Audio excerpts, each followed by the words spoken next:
nome do Senhor Jesus, mais uma vez, Senhor, nós nos achegamos juntos diante da Tua presença, contando unicamente com a graça do Senhor, lembrando das Suas palavras quando disseste: eu edificarei a minha igreja.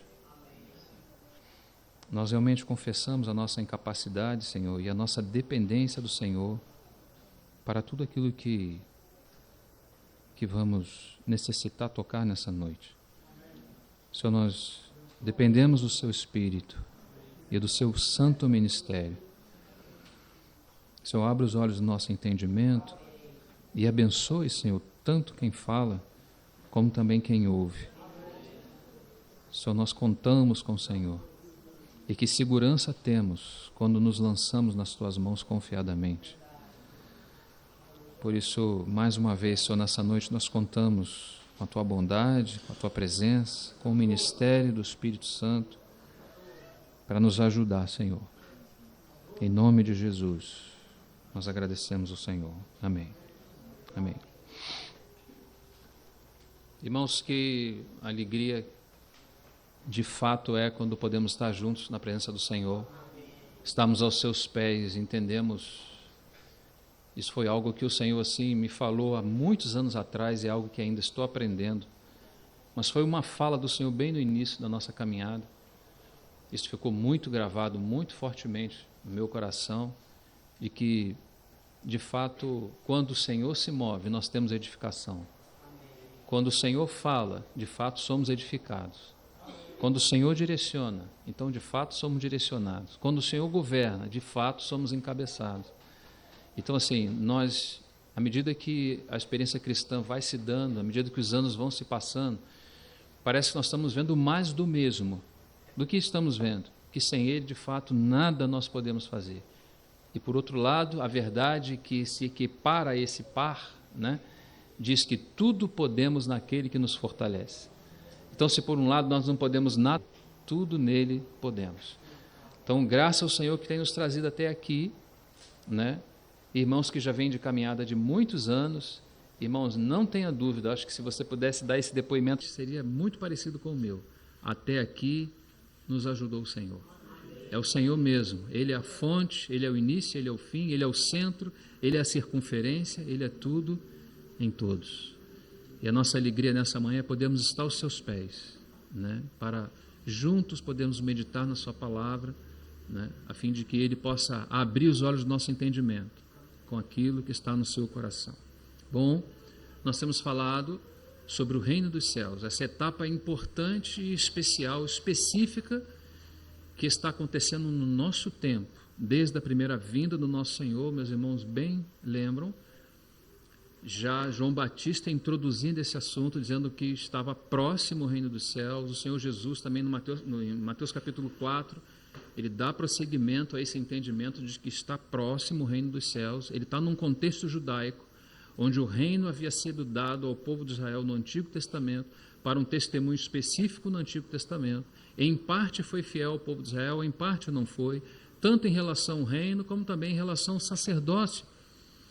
Porque a vontade de Deus, como nós lemos e vimos da vez passada, é estabelecer um reino sacerdotal.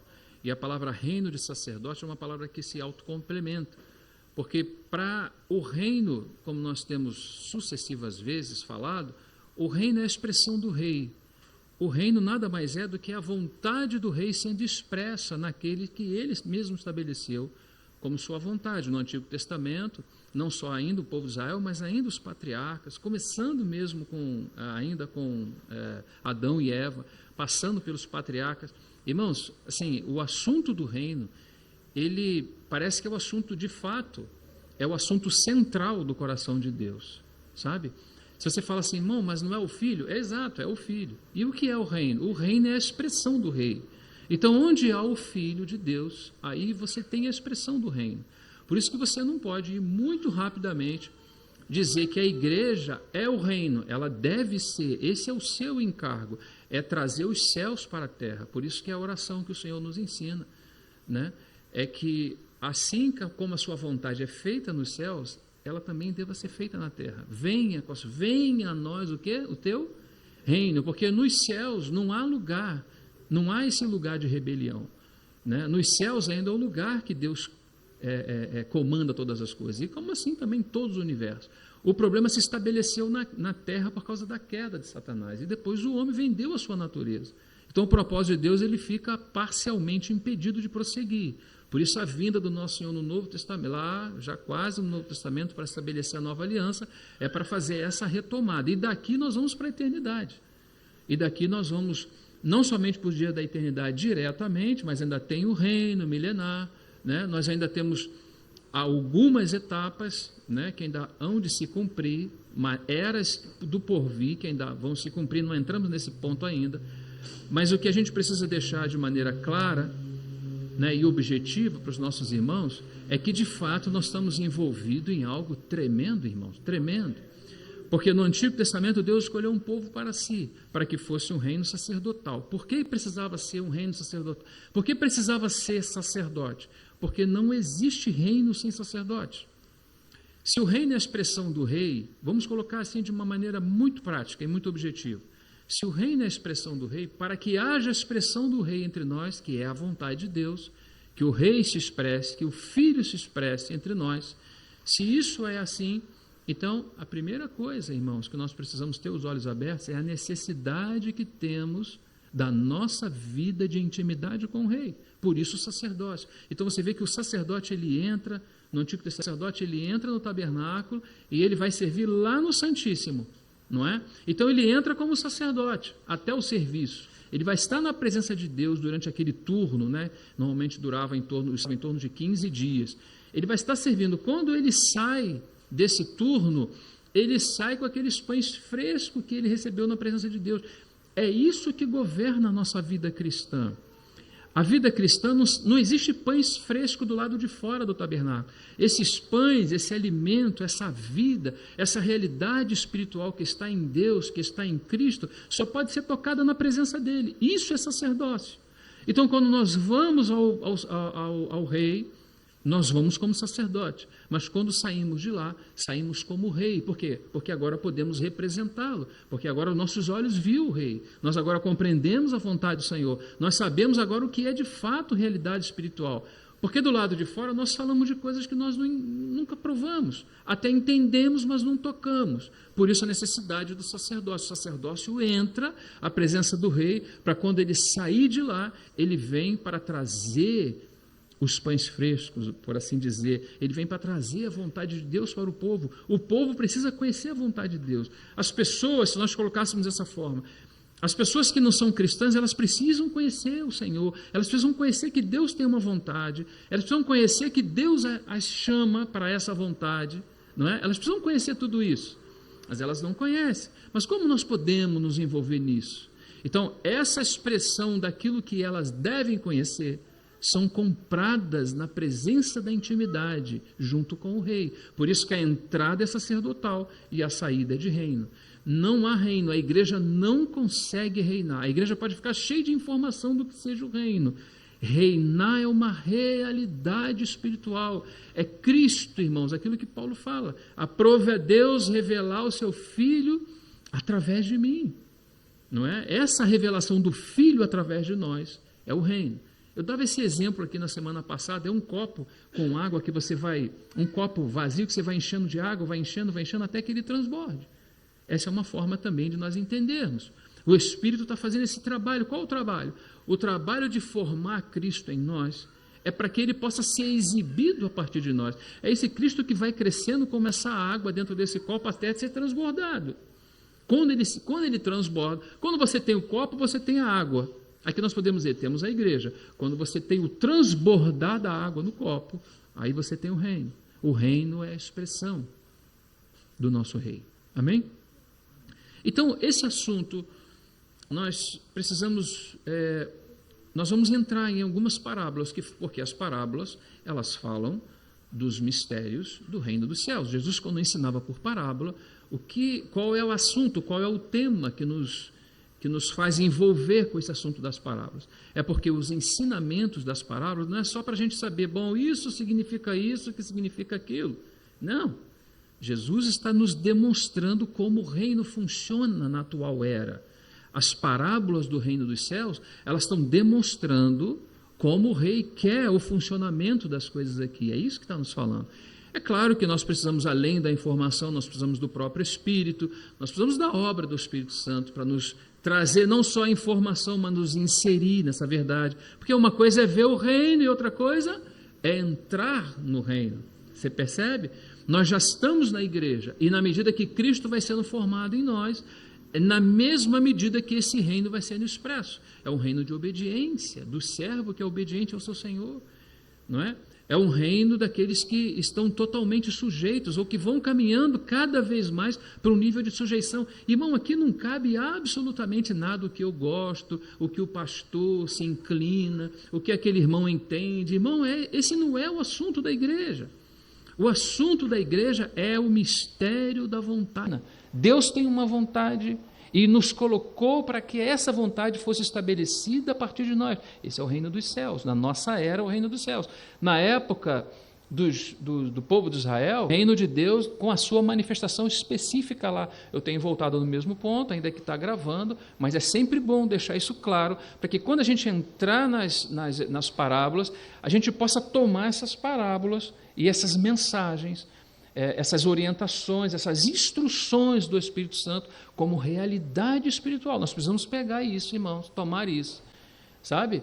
Dobrar as nossas cerviz diante disso, falar: Senhor, me desespera por isso, Senhor, porque não é reino de acúmulo de conhecimento, mas é demonstração de espírito e vida. E espírito e vida, irmãos, vai muito mais além do que aquilo que toca o nosso intelecto.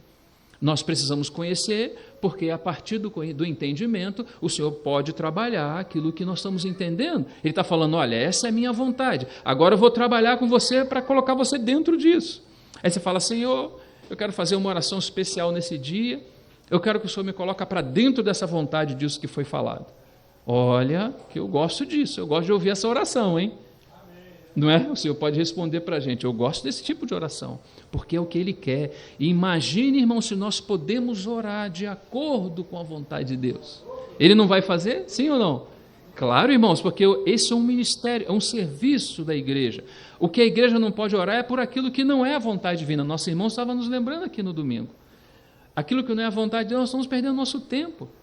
Nós não podemos parar nem um minuto para colocar os nossos joelhos no chão para pedir por coisas que Deus não está naquilo, Ele não vai responder aquilo.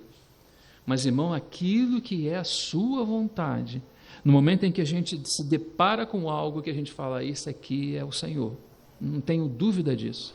Irmãos, então é hora agora de nós dobrarmos o nosso joelho e falar: Senhor, passa além de mim e faça em mim conforme a tua vontade. Irmãos, esse é o tempo que nós estamos aqui. É para isso que estamos aqui. Assim como Esté esteve diante de Assuero, né? Para isso mesmo ela esteve lá, para aquele tempo, para aquela necessidade. A tua vida, a minha vida, é para isso. Nós estamos aqui para isso. Deus nos colocou como esses representantes do seu reino. Deus quer não só ministrar, falar, acrescentar, formar em nós o seu Filho, como também quer, na mesma medida em que o Filho é formado, não é? O Filho também é transmitido. Irmãos, toda a pregação do nosso Senhor foi acerca do reino dos céus. Pega Mateus, pega os sinóticos e mesmo João, você vai ver que toda a sequência, o Senhor sempre, o que o Senhor tem em mente é ensinar os mistérios do reino dos céus. Porque a igreja precisa desses ensinamentos. E os apóstolos compreenderam isso. Tanto é que eles dão seguimento no mesmo propósito. Quando você chega em Atos dos Apóstolos, o que você tem? O reino dos céus. Né? Depois da vinda do Espírito Santo, né? Quando a igreja de fato então é estabelecida, ela vai percorrer pelo mesmo caminho de ensinamento. Não só do Senhor Jesus, mas agora dos apóstolos. E o que ela ensina, o que ela prega, o que ela pratica? O reino dos céus. E o que é o reino dos céus? O reino dos céus é aquele capítulo do reino de Deus, esse reino de Deus que vai da eternidade. A eternidade tem vários capítulos, e um desses capítulos é o capítulo no qual nós agora estamos inseridos, que começa na introdução de João Batista, do Senhor Jesus, da vinda do Espírito, e termina no milênio. E não só termina no milênio, e vai até o milênio. Por isso que você vai ver, quando nós entrarmos então nas parábolas, você vai começar a perceber que ele está falando dessas duas etapas. da etapa da igreja aqui na terra, do período dela aqui e da sua entrada no milênio. Deus nos quer no milênio reinando com Ele e nós estamos sendo preparados aqui. Se você não aceitar esse preparo, se eu não aceitar esse preparo, você precisa entender que você é um filho, você não perde a sua salvação, mas o reino sim. Então temos que guardar aquilo que temos com muita fidelidade, como diz o texto, para que ninguém tome a nossa coroa, porque a coroa está se referindo a reino. Reina aqueles que têm coroa, né, que foram galardoados, que foram presenteados pelo Senhor, porque viveram uma vida identificada com o Senhor. Se a nossa vida foi identificada com o mundo, se a nossa vida foi identificada conosco, se nós mesmos formos o centro daquilo que nós queremos, se nós flutuamos e gravitacionamos em torno só apenas em torno daquilo mesmo que nós queremos, então há uma reprovação no final. Não para a morte eterna, senão para reinar com Cristo. Então você vê, o reino ele vem desde a eternidade e o Senhor ainda quer representá-lo aqui depois da era da igreja. O Senhor traz os vencedores para reinar com Ele, né, com as nações que estarão aqui nessa terra. Então o assunto que nós estamos envolvidos é um assunto extremamente importante, irmãos. A nossa vida depende disso. É lógico que eu não vou devotar a minha vida ao serviço. Não é ao serviço, irmão, é ao Senhor. Nós não amamos o serviço, nós amamos ao Senhor. Devemos amar ao Senhor. E amando ao Senhor, corresponder, buscar corresponder a Ele aquilo que Ele demanda de nós. E as suas instruções são muito claras. Então, as parábolas, do que elas falam para nós, irmãos? Elas nos ensinam qual é o comportamento adequado daqueles que estão dentro do contexto do reino dos céus. Quem está dentro do contexto do reino dos céus? A igreja. Amém? Nessa primeira etapa da sua edificação e na segunda etapa, quando ela é introduzida no reino. Amém? No reino milenar. Estão me acompanhando, meus irmãos? Vamos seguir então. As parábolas do reino dos céus nos mostram o período em que estamos vivendo e como devemos nos apresentar nesse tempo. Esses dois aspectos. Quando nós começarmos a identificar as parábolas, nós vamos observar que ela tem essas duas frentes. Primeira coisa, a parábola te identifica. Ela mostra onde você está. Você não está na época, nem eu, nós não estamos na época de Davi, com lanças e varapaus, não estamos.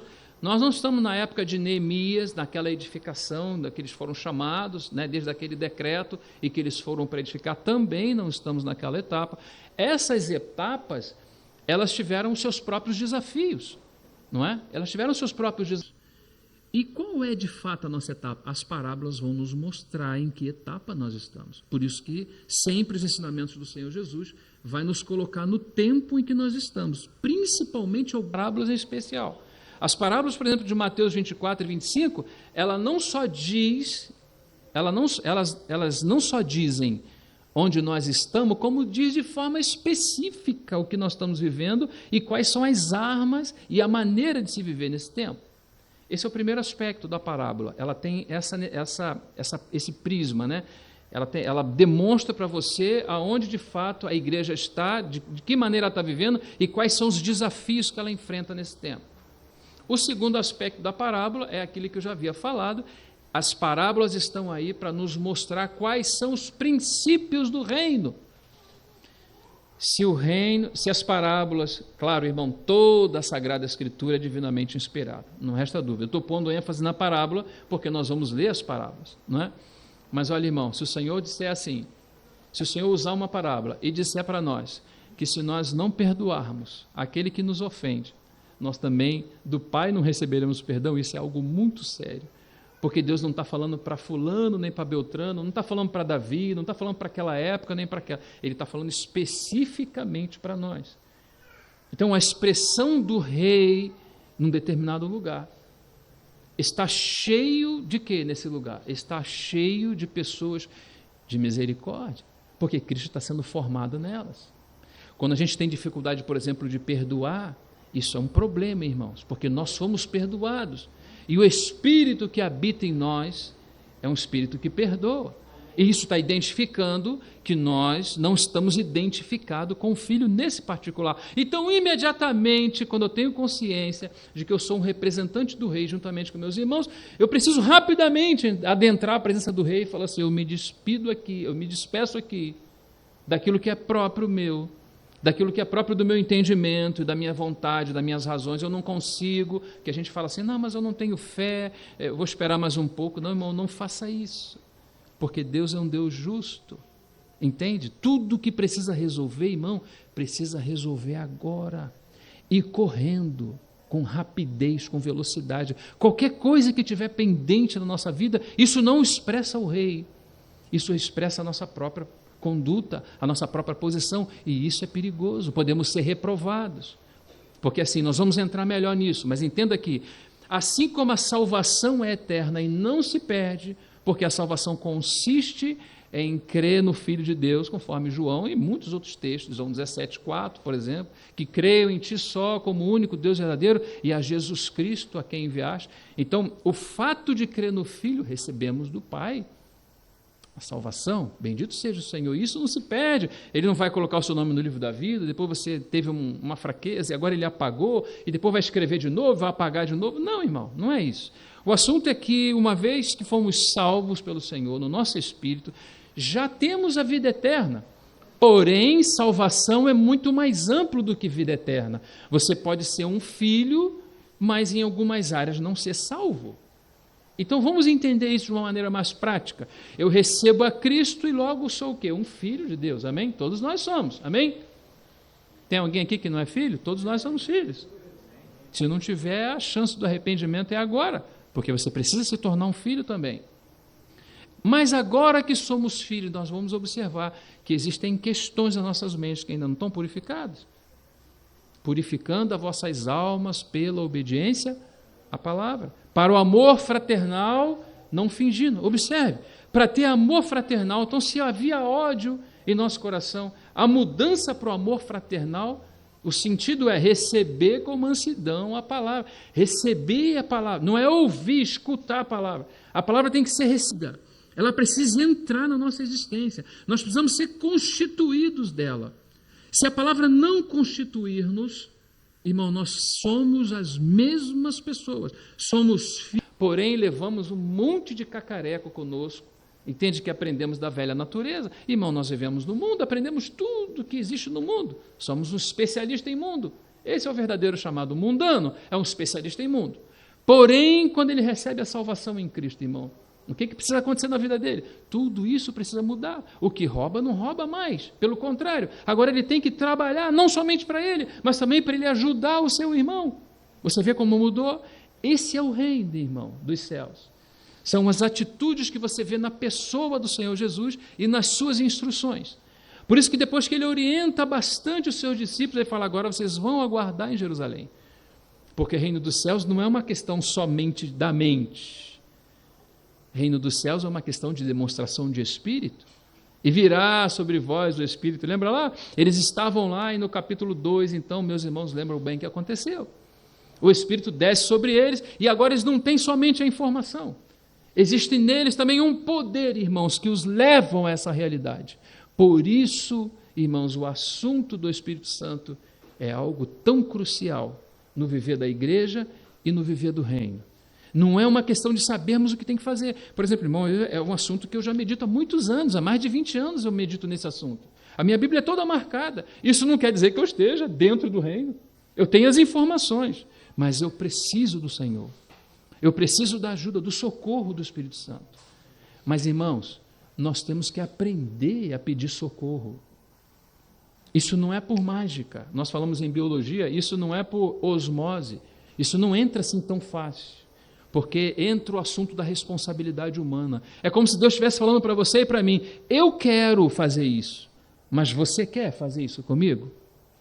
Eu quero te levar nessa condição. Você também quer isso? Ah, Senhor, mas eu já sou filho, tá bom aqui, não precisa de tanta coisa. Para que tanta coisa, né? Ah, irmão, como se o nosso Deus fosse desse tamaninho. Não, irmão, somos nós que somos desse tamanho, até menor do que isso. Nosso Deus é grande, seus propósitos são grandes e nos envolve, e nos colocou como sua família, como seus representantes no tempo que estamos aqui.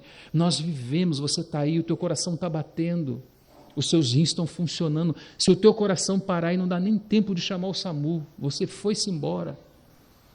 Você e eu, nós damos um valor tremendo a coisas que não têm nenhuma importância, irmão, nenhuma. Zero importância, zero. O coração é para ser colocado no centro da vontade divina. E o centro da vontade divina é que sejamos para a sua glória. É que sejamos para Ele. É que Ele seja tudo em todos. É que o nome dEle seja glorificado em nós. Essa é a maior glória, irmãos, que um ser humano pode ter. Quando Cristo é glorificado nele. Mateus 13, vamos seguindo, Mateus 13, 24, vou citando aqui, vocês vão anotando por causa do nosso tempo. Mateus 13, 24, outra parábola lhes propôs, dizendo, o reino dos céus é semelhante a um homem, não é semelhante a um anjo, porque toda hora que você fala de reino dos céus, você entende os céus num lugar, mas ele tem uma parte nos céus, só que a primeira parte está. E a parte que está na terra é que introduz ou não aos céus. Nós vamos ser introduzidos ou não ao reino milenar. Vai depender da disposição do nosso coração. Vamos representar o Senhor aqui ou queremos representar a nós mesmos. Se ficarmos envolvidos apenas conosco, então não há representação divina. Muito pelo contrário, irmãos, Deus usa uma pessoa para ganhar uma família. Deus usa uma família para ganhar muitas outras famílias. Deus usa a igreja porque quer ganhar a cidade. Assim é o nosso Deus. Ele pode começar, irmãos, na vontade de um homem, assim como aconteceu na história dos avivamentos. Evan Robert. O irmão Evan Robert era um jovem, irmãos, que começou a orar num cantinho. Um jovem, irmão. Um jovem. Não, jovem não. Jovem é futebol, né? Voleibol. Não, irmão. Jovem não é só isso, irmão. Jovem não é só isso. E já temos orado para que o Senhor levante os jovens. Não é? Para que eles possam dar prosseguimento, não no futuro, agora, daquilo que Deus já quer e já está fazendo. Não, irmão, não vamos ficar nessa coisa, não, vou esperar, quando tiver velhinho a gente vê. Não, velhinho já não tem mais o que fazer, irmão, as forças já foram embora. É jovem. E o irmão Evans Robert ajoelhou no local lá e começou a orar, começou a pedir a Deus, irmão. O avivamento que aconteceu no país de Gales foi algo tremendo, irmão. Um dia o Senhor estourou aquele país com a presença de Deus, de uma forma tão grande que todo o país foi tocado, foi comovido. O Evans, ele escrevia umas cartas para outros países, para dizer para os outros irmãos de outros países o que estava acontecendo ali. Quando a carta chegava, irmão, estourava lá também o avivamento. Só a carta, irmão. Hoje a gente tem pregador, tem apóstolo, tem profeta, só não tem poder de Deus, que está difícil. Porque não se preserva, irmãos. O assunto de Deus é reino. E reino fala de preservação da verdade, preservação da vontade divina. Não adianta, irmão, é muito esforço, mas se for fora do lugar não adianta, não tem efetividade. E o que tem efetividade? Né? O que tem efetividade? Olha que o irmão Evans começou, uma simples oração, sozinho pedindo a Deus que o Senhor avivasse aquela nação. E o Senhor ouviu a oração daquele jovem.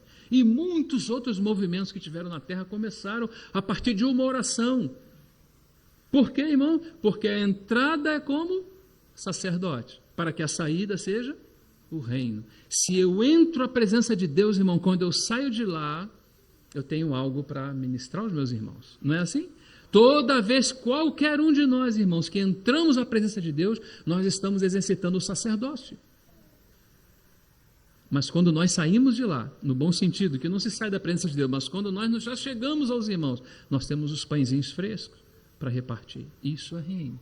Sacerdócio, reino. Por isso que é um reino de sacerdote, ou um reino sacerdotal. E aqui segue outra parábola, 13:31, Mateus 13:31 diz, outra parábola lhe propôs, dizendo, o reino dos céus é semelhante. Então, o que é semelhante? A que se assemelha ao reino dos céus? Temos que ouvir a parábola toda, não estamos entrando, apenas demonstrando que o Senhor Jesus está dizendo que é o reino dos céus. Agora, o reino dos céus é semelhante a. Então nós temos que ver o que é semelhante, o que é a semelhança do reino dos céus, para nós nos identificarmos, não só com o ensino, mas com a realidade espiritual que está por trás desse ensino. Outra palavra de propôs, dizendo: o reino dos céus é semelhante a um grão de mostarda que um homem tomou e plantou no seu campo. Não plantou nas nuvens, nem nas alturas, nem no céu, plantou no seu campo. Você consegue perceber? É algo que está acontecendo aqui. Depois nós vamos detalhadamente. Mateus 13, 33, disse depois outra palavra: o reino dos céus é semelhante ao fermento que uma mulher tomou e escondeu em 3 medidas de farinha, até ficar tudo levedado. Falando da expressão, está falando todo esse assunto está relacionado ao reino dos céus. Terceiro ponto, por que o Senhor Jesus fala por parábola? Então nós estamos fazendo essa introdução porque vocês estão anotando. Mateus 13, de 10 a 17, diz assim: então se aproximaram os discípulos e perguntaram: por que lhes falas por parábolas? Ao que respondeu: porque a vós outros é dado a conhecer os mistérios do reino do céu. Irmãos, aqui, quem está sentado aqui? Quais são os de nós que é dado a conhecer os mistérios do reino dos céus? Quem? Quantos tem aqui? 1, 2, 3, já tem alguns. Todos nós, irmãos, isso é um grande privilégio. É um grande privilégio você poder ouvir da boca do Senhor as orientações acerca do reino dos céus. Ele está falando bem-aventurado. Porque a vós vos é dado a conhecer os mistérios do reino dos céus, mas àqueles não lhes é concedido, pois a quem tem se lhe dará, e terá em abundância, mas ao que não tem, até o que lhe tem será tirado. Por isso, porque na verdade não tem nada, e depois se perde tudo. Entregou toda a vida, trabalhou, entregou tudo, e depois ficou velhinho e morreu. Tem muito pouco, não tem? E até o que tem lhe será tirado. A grande vantagem do homem da terra, irmão, na terra, é aplicar no reino de Deus, é aplicar a sua vida, os seus recursos, a sua família, o seu ser, tudo deve ser aplicado ao reino dos céus. Porque essa é a vontade de Deus. E para isso, nós estamos aqui. E ele segue dizendo: por isso lhes falo por parábolas, porque vendo não veem, e ouvindo não ouvem, nem entendem, de sorte que neles se cumpre a profecia de Isaías: ouviste com os ouvidos, e de nenhum modo entendereis, vereis com os olhos, e de nenhum modo percebereis. Puxa vida, será assim? O hipercalvinismo supralapsário está correto? Então, de fato, Deus privilegiou alguns para mostrar essas parábolas. Então, a parábola é para ocultar alguns. Alguém fala assim: não, a parábola que Jesus era muito simples. Ele falava por sim, são ensinamentos simples, mas com essa simplicidade tem gente que não vai entender absolutamente nada, porque ela é oculta. Aos filhos de Deus foi dado, aos discípulos de Cristo foi dada essa graça de entender essas parábolas, essas orientações importantes que o nosso Senhor nos dá. E isso pelo seu Espírito, amém? Nós temos o Espírito, e quando nós batemos o olho, o Senhor pode nos mostrar. Veja que os próprios discípulos tiveram dificuldade em entender, não é?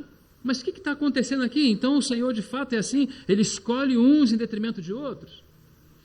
Continua lendo o texto, você vai ver a resposta, e segue assim: porque o coração deste povo está endurecido, de mau grado ouviu com os ouvidos, e fecharam os olhos. Ou seja, não foi o Senhor que fechou, o Senhor liberou a palavra.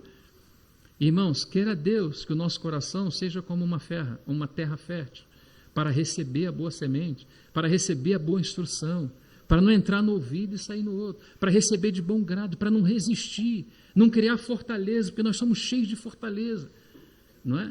Às vezes nós estamos ligados a um determinado tema e achamos que toda a importância está ligada lá. E Deus está falando aqui, mas eu não consigo ouvir aqui, porque o meu coração está fechado com isso aqui, não consigo ouvir outra coisa. Sejamos uma terra fértil para tudo aquilo que o Senhor queira depositar em nós. E tem muitos assuntos que o Senhor precisa nos falar. E o que Ele nos fala, irmão, é da maneira que Ele nos fala, é da maneira que Ele nos edifica. Ninguém é edificado se não houver o falar do Senhor. Se Deus não falar, não há edificação, irmão. Porque tudo Ele faz por meio da sua palavra. Se você tem dificuldade de ler a palavra, você tem dificuldade de edificação. Se você tem dificuldade de ouvir a palavra, temos dificuldade de edificação. Ouvimos até a palavra de bom grado, mas não misturamos com fé, não tomamos isso, falar: Senhor, isso aqui ninguém me toma. Vem o passarinho, você chota ele. Porque vem o passarinho, lembra do passarinho, irmão? E leva a semente e vai embora. Temos que estar muito atentos, irmãos, muito atentos quando o Senhor precisa falar conosco. Porque é na medida que Ele fala, é na mesma medida que Ele edifica. Não existe edificação acima do falar de Deus. Porque Ele edifica com o quê? Com a palavra. Ele fez tudo por meio da palavra. Você acha que Ele vai edificar a igreja com outro instrumento? Sim ou não, irmão? Ele vai usar a sua palavra. Queira Deus que os nossos corações estejam aptos, como uma terra fértil, para receber. Amém? Esses aqui não receberam de bom grado. Então o que acontece? Eles não têm acesso à palavra. Eles ouvem, mas não conseguem compreender. Está fechado, o Senhor fecha. Irmão, Ele é o Senhor da glória. Ele vai ficar mendigando atrás da gente? Atrás do homem, me refiro? Não, não vai fazer isso. Ele usa de misericórdia o tempo que for necessário, como nós sabemos, um pouco. Não é? Mas o homem precisa se virar responsavelmente e dizer, eu quero ouvir, eu preciso ouvir o que o Senhor precisa me dizer. Por isso que o sacerdote, a primeira coisa que ele era tocado era o lóbulo da orelha, com sangue. O primeiro órgão, irmão, que precisa ser dedicado a Deus na nossa existência é o ouvido. Se não tivermos ouvido de ouvir, como chegará a edificação até nós? Se ele fala, se a edificação é fruto do seu falar. Bom, entramos então no quarto ponto da parábola, para falarmos um pouco sobre essa questão dos sinóticos. Então nós vamos observar, quando nós estivermos lendo a parábola, hoje mesmo nós vamos introduzir uma, e vamos ler apenas a primeira parte, e essa é uma parte importante, e a parábola tem também uma metodologia especial na sua forma de ser. Quando os sinóticos, já falei isso para os irmãos, mas só para complementar, sim e ótico. Sim do grego é junto, e ótico, óptico, né, que é ótica, que é divisão. Sim ótico, é sim, visão junta, precisam ser vistos juntos. Eu já vi doutrinas equivocadas que alguns irmãos têm, por pegar apenas um dos biógrafos. Ele pega apenas um evangelho, mas não pega o outro. Não está errado aquela parte que ele pegou, só que tem um contraponto que está em outra parte. Entende? Mateus fala algo aqui, porque é como... isso funciona da seguinte forma. Imagina se nós estamos nessa reunião, e assim que terminar essa reunião, você vai para casa, e quando você chegar em casa, você encontra um membro da sua família que vai te perguntar, como é que foi a reunião? Assim, a reunião foi meio xoxa, estava meio estranho, estava meio... Outro irmão também foi para casa, chegou em casa, sua esposa perguntou, porque não estava aqui. Como foi a reunião? A reunião foi boa, foi muito boa a reunião. Ué, mas o que a gente tem aqui? Um disse que a reunião não foi tão boa, outro disse que a reunião foi boa. Outro exemplo, alguém que não esteve na reunião vai perguntar para você, o que foi falado lá? O irmão falou sobre o reino dos céus. Outra pessoa em outro lugar vai receber a mesma pergunta e vai responder, o irmão falou sobre o reino de Deus. Mas o que se falou então? Existe alguma controvérsia nisso? Não, se falou sobre o reino de Deus, se falou sobre o reino dos céus. A questão é que um foi tocado para ouvir um ponto e outro foi tocado para ouvir outro. Assim também as parábolas. Muitos acontecimentos parabólicos aconteceram num único lugar, outros não. Mas aquilo que foi tomado como depoimento de Lucas não era um dos 12, era aquele médico, chamado médico amado. Então, a tradição oral, tudo que se conversava durante aqueles dias, não é? Ele toma muita coisa da tradição oral para escrever o seu evangelho. Mateus não, Mateus é aquele publicano, e Mateus é um dos 12, Mateus tratando tudo aquilo que ele ouviu, que é diferente de Marcos, e Marcos é o intérprete de Pedro. Na verdade, Marcos é João Marcos, o que escreve o evangelho de Marcos. Ele não era um dos apóstolos dos 12, mas ele era uma espécie de discípulo de Pedro. Ele andava com Pedro e o interpretava. À medida que Pedro ia pregando, ele ia descrevendo aquilo que Pedro estava falando. Então nasce o evangelho de Marcos. E ele nasce com essas nuances, mas isso desde o Antigo Testamento já está descrito. O testemunho, por exemplo, para se levar da arca, precisa ser sobre o ombro de 4 levitas, lembra disso? Então, era um testemunho, ou seja, o evangelho, Mateus, Marcos, Lucas e João, a arca representa Cristo. Então, são 4 homens com 4 pontos de vista diferentes, mas falando da mesma coisa. Isso só nos traz enriquecimento.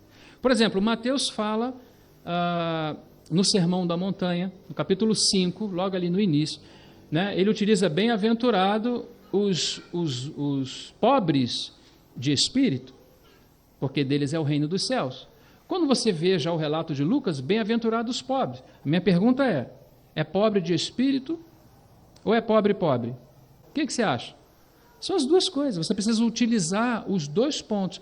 Tanto são pobres porque a palavra é inspirada pelo Espírito Santo e você não pode colocar uma verdade em detrimento de outra.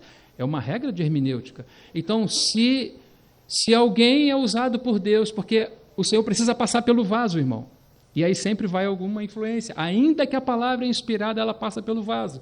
Por isso que você vai ver que eu falo um pouco diferente do que o William fala, do que o Wallace fala, do que o Júlio fala, que cada um tem sua própria característica. Deus vai usar, mas vai usar dentro das características humanas. Compreende, meus irmãos? Então, quando você vê alguém que falou assim, bom, bem-aventurados os pobres, porque talvez ele não esteja no calo dos pobres, né? Dos pobres. Mateus era publicano, provavelmente tinha boa condição. Mas Marcos, bem-aventurado os pobres, e Mateus, bem-aventurado os pobres de espírito. Bom, são pobres de espírito ou são pobres apenas? São pobres e pobres de espírito. Nós juntamos, por isso são chamados sinóticos. Precisam ser vistos juntos. Amém? Tem muitos exemplos, não dá para parar aqui, porque senão ficarmos no exemplo, não estamos estudando isso. Mas só para que os irmãos saibam, porque você vai ter parábola, que a gente vai ver ela lá e vai ver ela cá. No mesmo momento, tem testemunhas que falaram que viram isso e que registraram isso acerca do Senhor Jesus. E outros viram aquilo e registraram. E o que está certo? As duas coisas. Que um viu de um ângulo e o outro viu de outro ângulo. Assim também não é o corpo, irmão. Cada um vê de um ângulo. Quantas vezes no Rio, eu lembro, chegava no presbitério e sentava, irmão, eu tenho uma ideia aí que vocês vão cair para trás, de tanta revelação que tem. Não, pode contar. Aí eu começava, nessa época éramos o Clécio, o Mão Renato, o Sérgio Ventura e eu. E aí eu falei, irmão, é isso, assim, daqui a pouco o irmão falava assim, irmão, e você já viu isso aqui? Eu falei, não, irmão, não tinha visto. Sinceramente, não tinha visto. O que é isso, irmão? Está vendo? Esse é o corpo. Por isso a necessidade do presbitério ser plural. Porque se um vê e conduz todo o povo por aquilo que ele está vendo, ele não tem um contraponto. Não tem ninguém para falar, irmão, mas será que você não poderia olhar também um pouco para o lado da esquerda? Parece que tem algo ali que você não está vendo bem. Irmão, como isso é necessário. Por isso, essa necessidade não só do presbitério, mas a igreja andar como corpo. Viver como corpo de Cristo, não viver isoladamente, irmão. Não se pode viver isoladamente, porque você e eu, separadamente, nós não conseguimos ver tudo. Então, por isso, essa necessidade de ver juntos. E aqui, então, esse assunto dos sinóticos, está bem?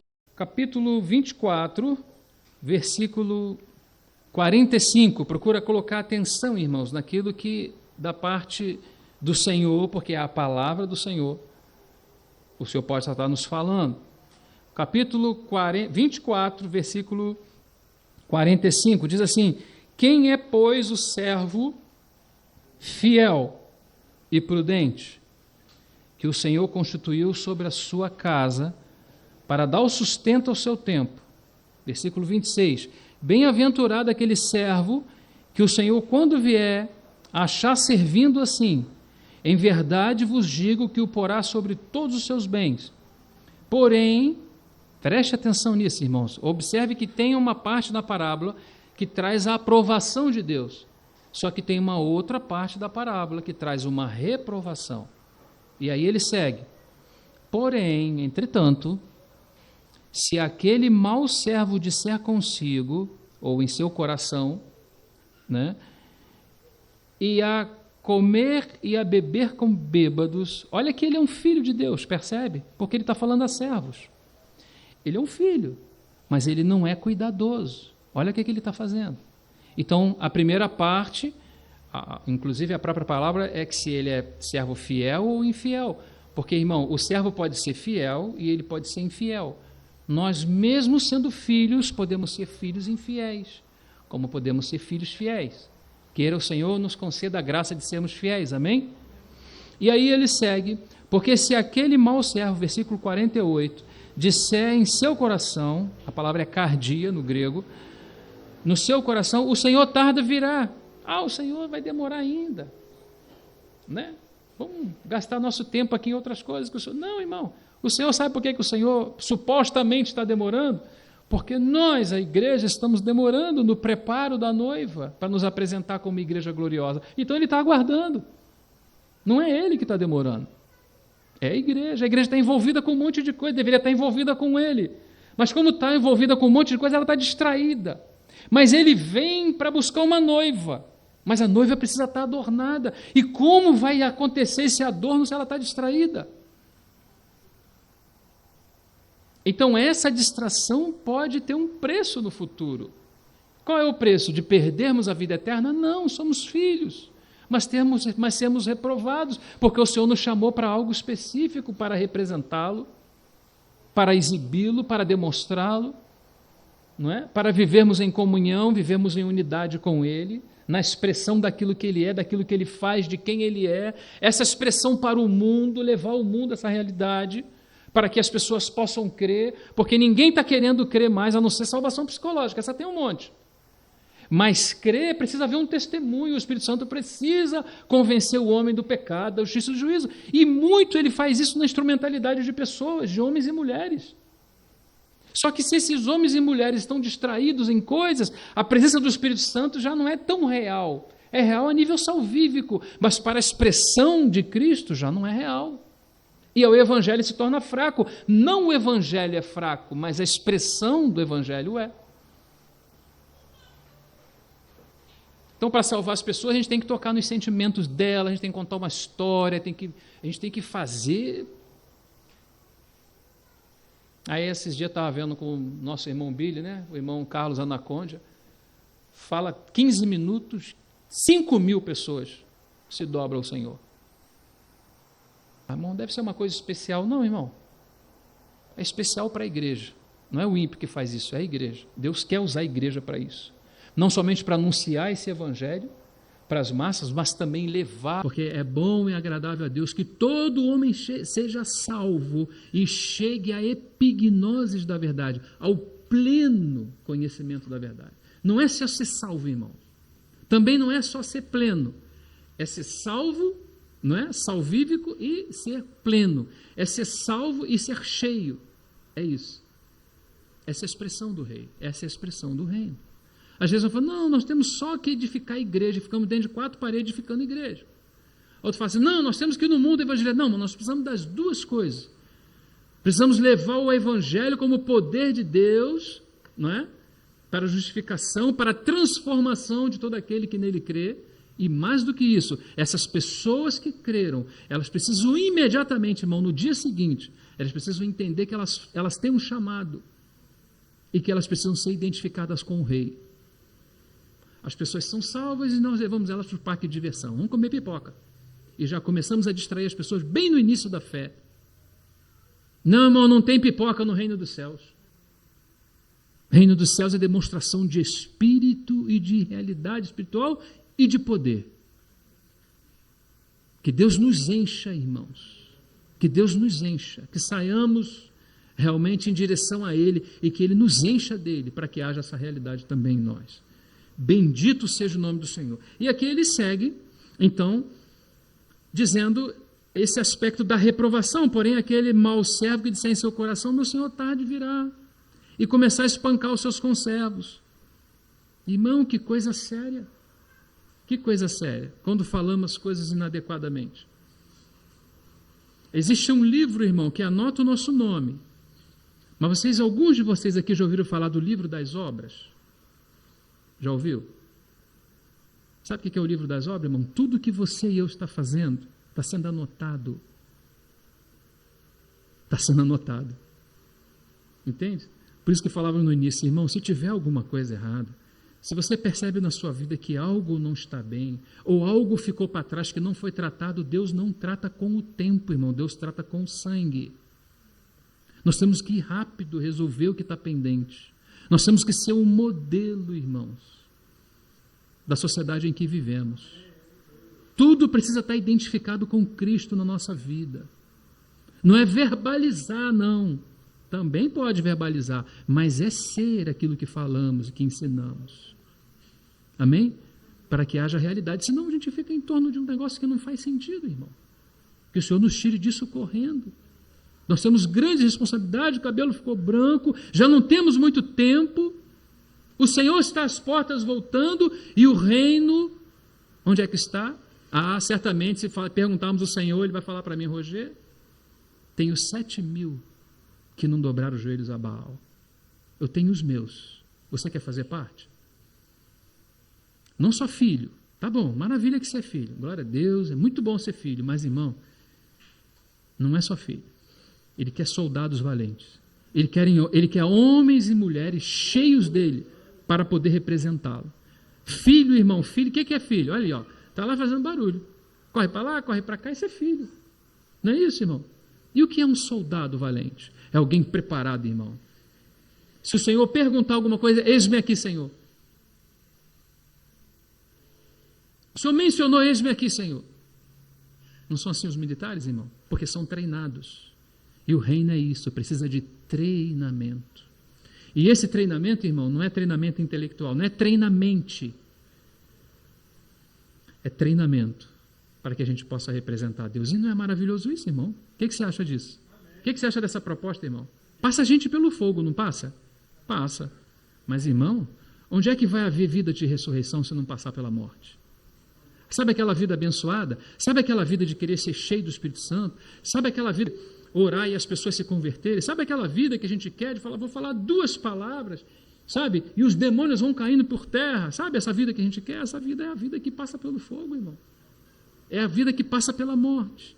Para que aquilo que vai sobrar lá do outro lado, irmão, se o Senhor quiser usar de alguma forma aquelas cinzas, Ele pode fazê-lo. Mas um homem inteiro, uma mulher inteira, muito difícil, irmão.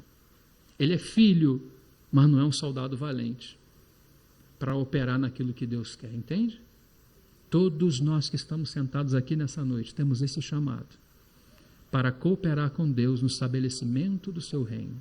Cada um de nós temos essa responsabilidade. O reino não é de uma pessoa, não é sacerdote, não existe essa palavra, é sacerdócio, é um conjunto. São homens e mulheres, irmãos, enfileirados com essa disposição de amar e de servir o Senhor, de entregar suas próprias vidas, se for necessário, de orar e dizer, Senhor, vai, avança, avança, avança. Não quero ficar como estou, não quero ficar como sou, quero seguir o Senhor, quero seguir o Cordeiro por onde Ele vai.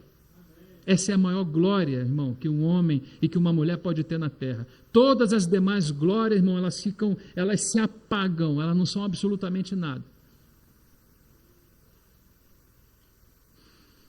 Quem é, pois, o servo fiel e prudente? A parábola também acontece no capítulo 12 de Lucas. E é interessante que aqui ele demonstra algo que já começa a falar muito profundamente dos assuntos mais importantes sobre o reino dos céus. A palavra servo que ele usa aqui, quem é, pois, o servo? É doulos. A palavra doulos em grego quer dizer escravo.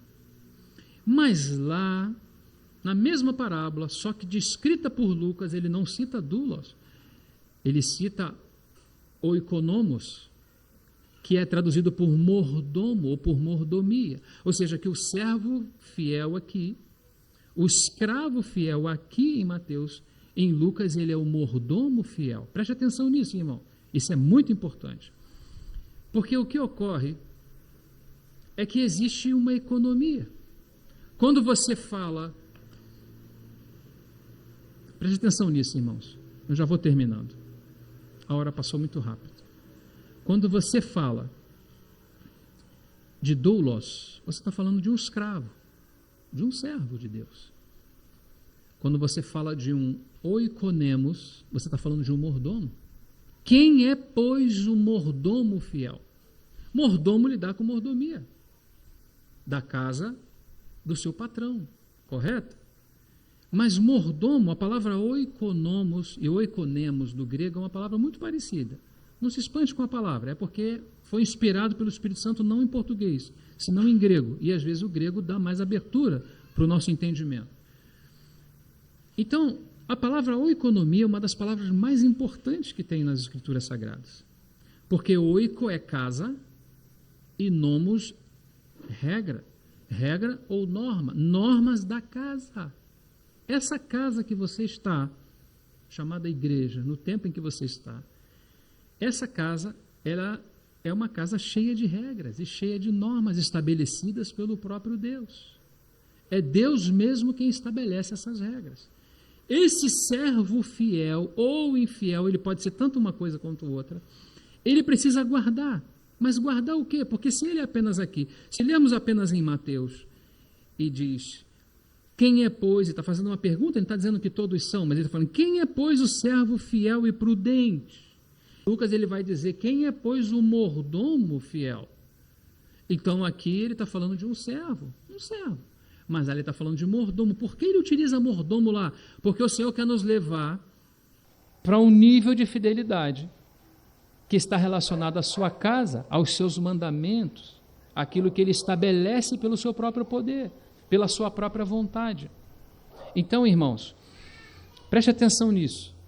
Lembra daquele assunto dos mistérios, que fala assim, Colossenses 2:2, o mistério de Deus Cristo. Então, Cristo é o agente que nos faz compreender esse mistério oculto. O Deus que habita numa luz impenetrável é conhecido na pessoa do seu Filho. Isso é um mistério. Se você não entra por Cristo, você não conhece a Deus. Correto? Por isso é chamado o mistério de Deus Cristo. Ok. Logo em seguida, nós temos o mistério da vontade divina, Efésios 1:9, que é, no final da plenitude dos tempos, reunir todas as coisas em Cristo. É isso que Deus está fazendo. Bom, então aqui nós vemos um Deus, nós falamos isso na primeira reunião, e agora nós vemos que esse Deus tem uma vontade de fazer convergir todas as coisas em Cristo na plenitude dos tempos. A terceira palavra que encaixa aqui é economia. Então vamos explicar isso para que fique bem claro para os irmãos, e na semana que vem nós seguimos com o tema. Qual deveria ser o nível de importância da palavra economia nesse contexto? O mistério da economia divina, está registrado em Efésios capítulo 3, versículo 9, desvendando-nos o mistério da sua vontade. Ele está se referindo à economia de Deus. O que é a economia de Deus? Deus não é revelado em Cristo? Sim. Deus não tem uma vontade? Tem. Sua vontade não é reunir todas as coisas e encabeçar o seu Filho, dentre todas essas coisas? Sim. E como ele faz isso? Com uma economia. E o que é uma economia? É um arranjo administrativo para que Deus possa colocar em prática o seu propósito. Ele não tem um propósito? Não é um Deus que tem vontade? Isso é beneplácito, isso é vontade. Ele não tem vontade? Tem. E como é que ele faz? E como é que ele faz acontecer essa vontade? Através da sua economia. Ele tem um plano, irmão. Deus não é um Deus sem plano. Ele tem um propósito. Por causa desse propósito, ele tem um plano para desenvolver esse propósito. Ok, bom, chegamos na economia. Logo depois da economia, o que acontece? Um outro mistério, o mistério da economia. Agora entramos num outro mistério, o mistério de 1 Timóteo 3,16, né? O mistério da piedade. O que é o mistério da piedade? É a economia de Deus sendo colocada em prática. Você está vendo que uma coisa está avançando em outra? Se ficar um pouco complicado para os irmãos, eu vou explicando. Isso só complica no início, mas você vai compreendendo. Olha aqui, ó, irmão, ó. Deus é uma grande coluna que é revelada na pessoa do seu Filho. Esse mistério chama-se o mistério de Deus Cristo. Cristo é quem revela a Deus, ok? Quando Cristo revela a Deus, nós descobrimos que Deus tem uma vontade.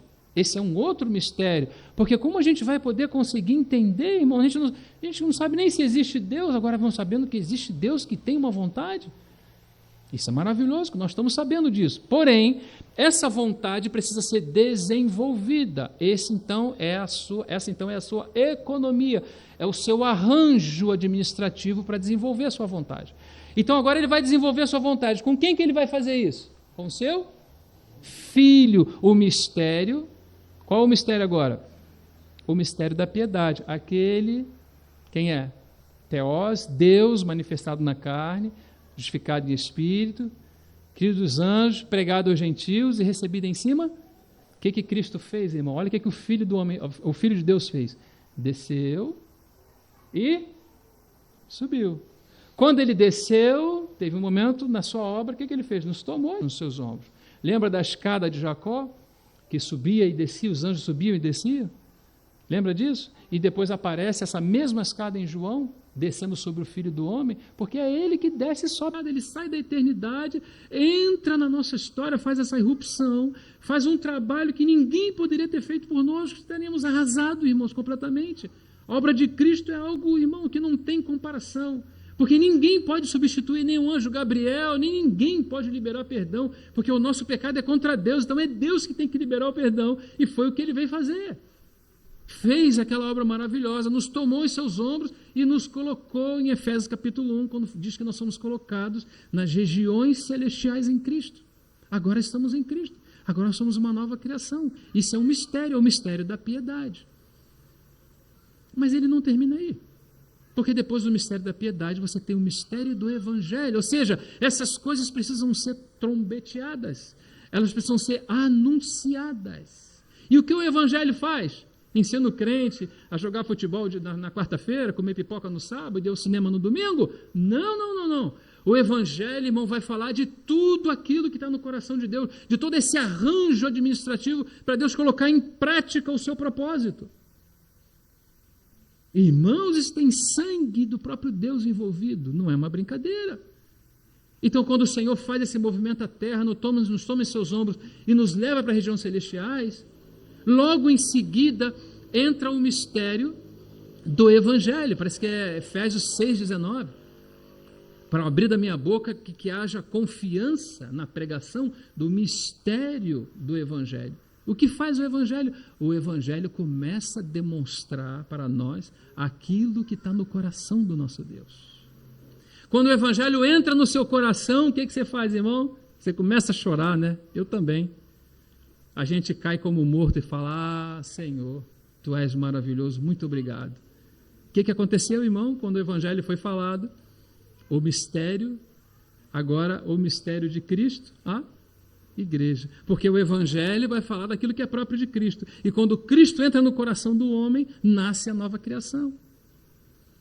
Então entra o mistério do Evangelho e agora aparecem o quê? Um novo mistério, porque um está chamando o outro. Qual é o próximo mistério? Você tem o primeiro, o mistério de Deus Cristo, e agora você tem o mistério de Cristo, a igreja. Agora nascem os salvos. Irmão, você está vendo que nós nascemos, nós somos transportados do reino das trevas para o reino do Filho do seu amor. Irmão, ninguém está livre igual um passarinho. Não, agora eu sou crente, eu sou livre. Mas livre para quê, irmão? Você saiu de um reino e entrou em outro. Você saiu de um reino das trevas, onde você e eu éramos escravizados, e agora nós estamos na presença do Rei para representá-lo. Por isso a necessidade do Evangelho agora ser ministrado a nós. E por isso a necessidade desses doulos, ecônomos, escravos, não somente escravos por amor de Cristo, mas também são aqueles que cuidam da economia, são fiéis à economia, irmãos. Nós somos chamados para sermos fiéis àquilo que nos foi confiado. Essa fidelidade que Deus está buscando aqui, quando ele fala, quem é, pois, o servo fiel? Ele não está falando do crente que vai às reuniões do domingo, irmão, ele está falando do crente que guarda a palavra, que guarda o bom depósito, como Paulo fala para Timóteo. Timóteo, guarda o que te foi confiado, tendo horrores aos clamores vãos e da falsa mente chamada ciência. Guarda o que te foi confiado. Em outra parte ele fala, guarda o bom depósito. Sabe por que a igreja entrou em apostasia e não pôde mais? Você sabe por quê, irmão? Você sabe por que a igreja na história entrou em apostasia, como Paulo profetizou em Tessalonicenses? Que não viria o homem do pecado, que o filho do homem não viria antes da manifestação do homem do pecado, do filho da perdição e da apostasia. O que é apostasia, irmão? Desviar. Em algum momento na sua história, no início, a igreja deixou de ser fiel à verdade. Essa é a primeira parábola que precisa ganhar o nosso coração. Nós estamos apenas na primeira frase dela. Nós precisamos ser fiéis com a economia que nos foi confiada. Eu não estou nem dizendo se você sabe o que é essa economia ou não, mas essa economia são os arranjos, os propósitos, a administração de Deus para fazer com que tudo aconteça segundo a sua vontade, segundo o seu modelo, segundo o seu padrão. Você pode não sentir arrepio, você pode não se sentir feliz em muitas vezes, outras vezes você vai se sentir, Irmãos, a fé, ela passa essas coisas. A fé estabelece o princípio de que você vai ao Senhor, você vai seguir o Cordeiro por onde quer que ele for. E se ainda passar pelo vale da sombra da morte, você e eu precisamos nos lembrar que ele passou pela própria morte. Nós passamos apenas pelo vale da sombra. E ele sempre estará conosco. E o que ele quer do seu povo nesse tempo é fidelidade ao seu modelo. Deus tem um modelo. Se o modelo for sacrificado, irmãos, nós não temos absolutamente mais nada. Por quê? Porque Deus estabeleceu uma forma para se desenvolver o seu projeto. Então, quando ele chama os seus servos, deixa eu falar uma coisa para você. Se você trabalha numa empresa, ou se você é dono de alguma coisa, ou se você ainda é um pai de família, você não tem as suas próprias normas, seus próprios padrões, não é? A empresa que você trabalha não tem os seus próprios padrões. Você pode fazer alguma coisa diferente aquilo? Por isso que o servo em Lucas é chamado de mordomo. O que é mordomo? É uma fidelidade segundo a mordomia. É uma fidelidade segundo aquilo que o patrão estabeleceu.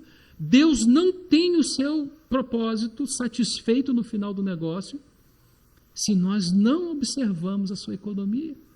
Se o nosso viver não está identificado com a sua palavra. Vamos colocar agora de uma forma mais prática e mais objetiva.